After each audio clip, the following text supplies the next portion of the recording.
ये कहानी है बिल्लू मछुआरे की। बिल्लू काफी गरीब आदमी था। उसके परिवार में उसकी पत्नी श्यामा और 10 साल की बेटी मुन्नी थी। बिल्लू मछुआरा अपने परिवार से बहुत प्यार करता था और वो विष्णु भगवान में बहुत आस्था रखता था। बिल्लू का ज्यादातर समय विष्णु जी की पूजा अर्चना करने में ही गुजरता था। ओम जय जगदीश हरे, स्वामी जय जगदीश हरे। भक्त जनों के संकट पल में दूर करे। ओम जय जगदीश हरे।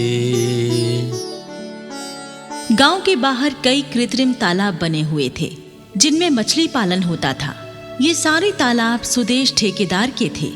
बिल्लू ठेकेदार के तालाबों से मछली पकड़ने का काम करता था और बदले में ठेकेदार बिल्लू को 50 रुपए मजदूरी के दिया करता था।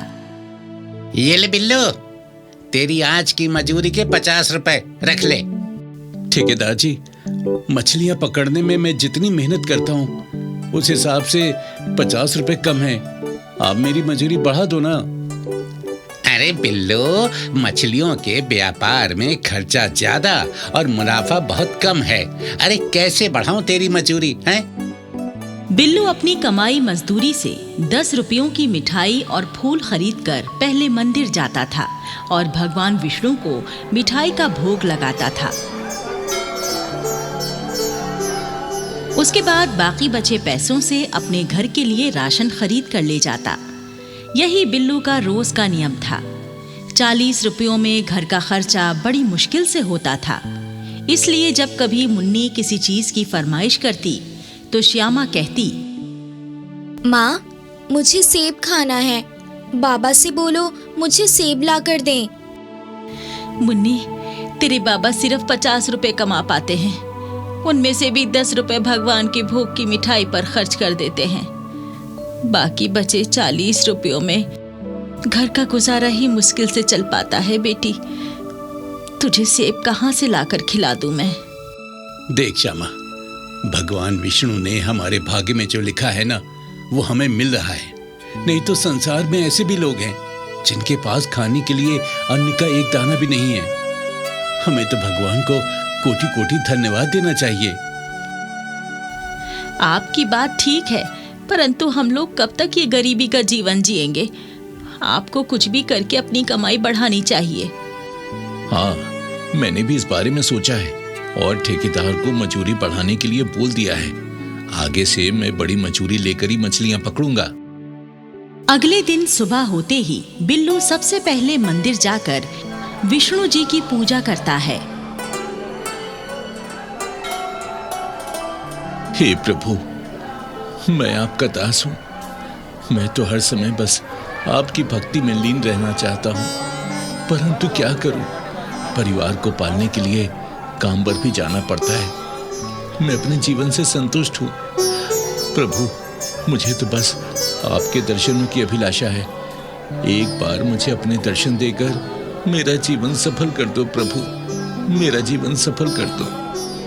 पूजा करने के बाद बिल्लू मछलियों के तालाब पर आ जाता है तो ठेकेदार कहता है, अरे भाई बिल्लू, तू काम पर इतनी देर से क्यों आवे है? चल जल्दी से तालाब में जाल डाल दे। आज तुझे कुछ ज्यादा मछलियां पकड़नी है। मुझे एक बड़ा ऑर्डर देना है। ठेकेदार जी, 50 रुपयों की मजदूरी में आज मैं जाल डालने वाला नहीं हूँ। 100 रुपए मजदूरी दोगे तभी मैं जाल डालूंगा। अबे हराम का माल नहीं है मेरे पास जो मैं तुझे 100 रुपए मजदूरी दूंगा। 50 रुपयों में काम करना है तो कर, नहीं तो यहाँ से चलता बन। मैं किसी दूसरे मछुआरे से मछलियां पकड़वा लूंगा। चल भाग यहाँ से। तो ठीक है ठेकेदार जी, 50 रुपयों में मेरी बात नहीं बनेगी। मैं दूसरे ठेकेदार के पास मजदूरी कर लूंगा। ये कहकर बिल्लू वहां से चला जाता है और दूसरे ठेकेदार के पास आकर काम मांगता है। लेकिन 100 रुपए की मजदूरी पर ये ठेकेदार भी बिल्लू को काम देने से मना कर देता है।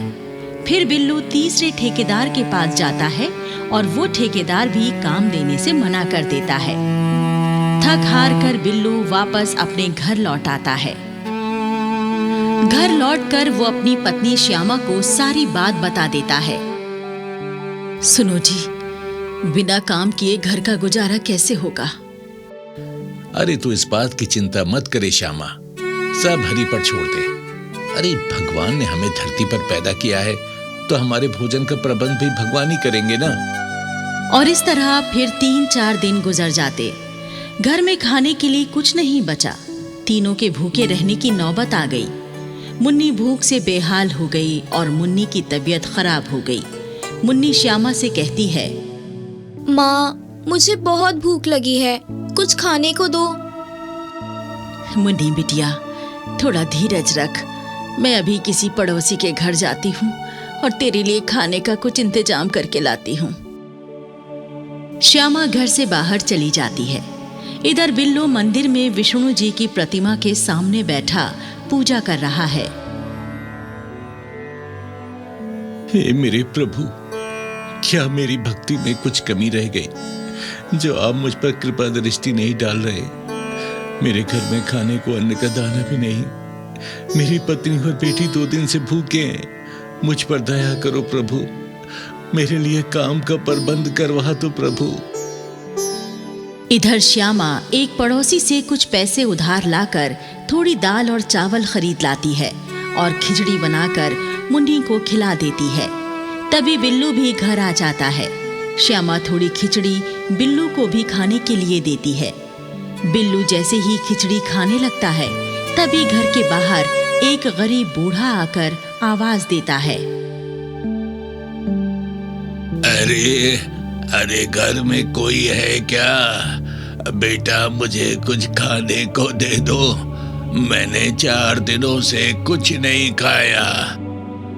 घर के अंदर आवाज सुनकर बिल्लू कहता है, लगता है कोई भूखा है, मैं उसे अपनी एक खिचड़ी खाने को दे देता हूँ। तुम अपनी खिचड़ी उसे खिला दोगे तो फिर तुम क्या खाओगे? तुम भी तो 2 दिन से भूखे हो। अरे श्यामा, घर पर आने वाला अतिथि भगवान स्वरूप होता है। हम भूखे अतिथि को बिना कुछ खिलाए वापस कैसे भेज सकते हैं? बिल्लू खिचड़ी लेकर बाहर जाता है और बूढ़े को खिचड़ी दे देता है। लो बाबा, ये खिचड़ी है, खा लो। बिल्लू अपनी गरीबी और काम छूटने की सारी कहानी बूढ़े को बता देता है। बूढ़ा कहता है, बेटा, जिस प्रकार आज तूने मुझ भूखे का पेट भरा है, भगवान सदा तेरे घर को धन्य धान्य से भरा रखे। बेटा, विष्णु जी पर भरोसा रखो, वो जरूर तुम पर कृपा करेंगे। तुम ऐसा करो, नदी पर चले जाओ और नदी से मछलियां पकड़कर बाजार में बेचो। भगवान की कृपा से तुम्हारी रोजी रोटी का अच्छा प्रबंध तो हो ही जाएगा। ये कहकर बूढ़ा वहां से चला जाता है। इधर बैकुंठ में माँ लक्ष्मी जी विष्णु जी से कहती हैं, प्रभु, ये दरिद्र मछुआरा तो आपका परम भक्त है, फिर ये इतने कष्ट में क्यों है? आप इस भक्त का कष्ट क्यों नहीं हरते? देवी लक्ष्मी, हर कार्य का एक निर्धारित समय होता है। मेरा ये भक्त धर्मात्मा अवश्य है, परंतु इसके भाग्य में अब तक कष्ट भोगना ही लिखा था, इसीलिए इसने आज तक कष्ट भोगे हैं। परंतु अब इसके दुखों को सुख में बदलने का समय आ चुका है। बिल्लू अपना छोटा जाल लेकर नदी पर आ जाता है और नदी में जाल डालता है, परंतु जाल में एक भी मछली नहीं फंसती। बिल्लू बार बार नदी में जाल डालता है, लेकिन हर बार खाली जाल ही बाहर आता है। फिर बिल्लू थक हार कर बैठ जाता है और सोचने लगता है, लगता है मेरे भाग्य में आज भी भूखा रहने ही लिखा है। तभी तो कई बार जाल डालने पर भी एक भी मछली नहीं फंसी। कोई बात नहीं, जैसी हरि की इच्छा। थोड़ी देर सुस्ताने के बाद बिल्लू फिर से नदी में जाल डालता है, और इस बार एक बहुत बड़ी मछली जाल में फंस जाती है। मछली पाकर बिल्लू बहुत खुश होता है। अरे वाह, भगवान की कृपा से बड़ी मूल्यवान मछली मेरे जाल में फंसी है। इसे बेचकर तो मेरे घर में 10 दिन का राशन आ जाएगा। हाँ। तभी वो मछली मनुष्यों की भाषा में बिल्लू से कहती है, मुझ पर दया करो मछुआरे, नदी के अंदर मुझे वापस छोड़ दो। मैं गर्भवती हूँ। जो तू मेरा पैदा होने वाले बच्चे पर दया करेगा तो भगवान जी तुझ पर दया करेंगे। गर्भवती मछली की गुहार सुनकर बिल्लू को मछली पर दया आ जाती है। ओह, अच्छा, मैं इतना दुष्ट मछुआरा नहीं हूँ जो अपनी गरज के लिए एक गर्भवती मछली के साथ अन्याय करूंगा। रुक जा, मैं अभी तुझे छोड़ देता हूँ। और बिल्लू मछली को वापस पानी में छोड़ देता है। तभी वहां चमत्कार हो जाता है। मछली गायब हो जाती है और भगवान विष्णु वहां प्रकट हो जाते हैं।